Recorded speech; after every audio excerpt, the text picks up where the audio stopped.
بحالها جوه ارض العصفراء. الاشقية جاية الليلة عشان هتعمل طفرة، وتسمع عنها الخلق بحالها جوه ارض العصفراء.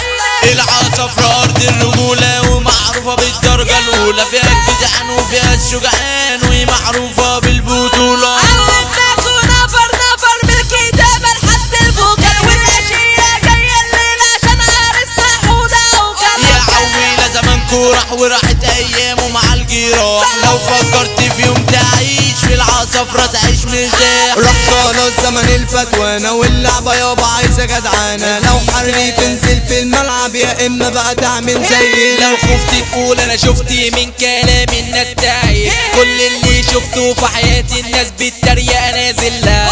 لو خفت تقول انا شفت من كلام الناس تعيش، كل اللي شاف حياتي الناس بالتريقة نازل لك.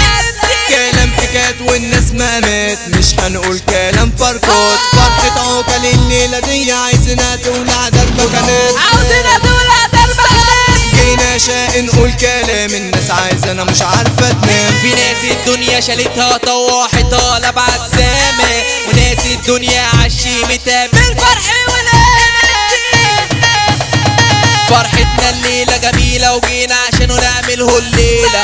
خدعوا كالعريس الليلة 5 عليه و5 علينا، هنغني فني شعبي واسمعونا من غير تأييد. ده نازل مصري نازل علشان عوكل احلى عريس. باعوا فينا واشتروا من غير ما يفكروا، باعوا فينا واشتروا من غير ما يفكروا، واحنا اللي حبيناهم وعشنا سنين معاهم. احنا اللي حبيناهم وعشنا سنين معاهم، باعونا ما فكروا وجم ويا الزمان علينا بجرحهم.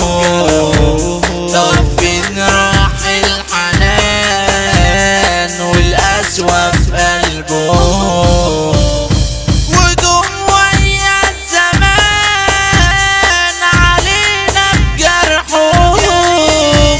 طب فين راح الحنان والقسوة في قلبهم، ايدنا لهم شمعنا سابونا بجرحنا، ايدنا لهم شمعنا سابونا بجرحنا.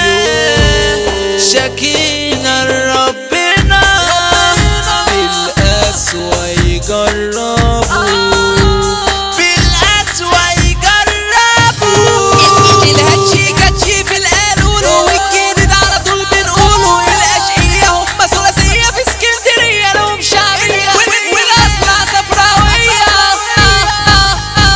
الكل الليلة فرحان وحبايبه يا ناس تقال، رامي البرنس وعالي لمبة يظبطوا اي مكان. راجل ورجولته الناس عارفاها ليل ونهار يا ناس شايفاها، راجل يتعامل في الادغال والشهرة بدري السندان. يضرب البيجا بتاع صحاب وعالسيد على الجواب، دور عليا تلاقيني مع حمادة الاسترليني. اسمع كلام يا صغنون ما تفكرش تعيش الدول، لو هتعامل قيمه العيد تتهن هنا تطلع مدول، تتهن هنا تطلع مدول. عرسنا راجل في عز شبابه وفي العصفرة الناس احبابه، وحودة عوكل ربنا يحفظ له على اخواته وصحابه. العصفرة ده عنواننا وال30 كمان مكان، نسأل علينا في اي حتة وشرف لينا ناس عنواننا. حمو الشاي باشا في التوزيع، نادي المصري كلامه فظيع. سيد مزيكا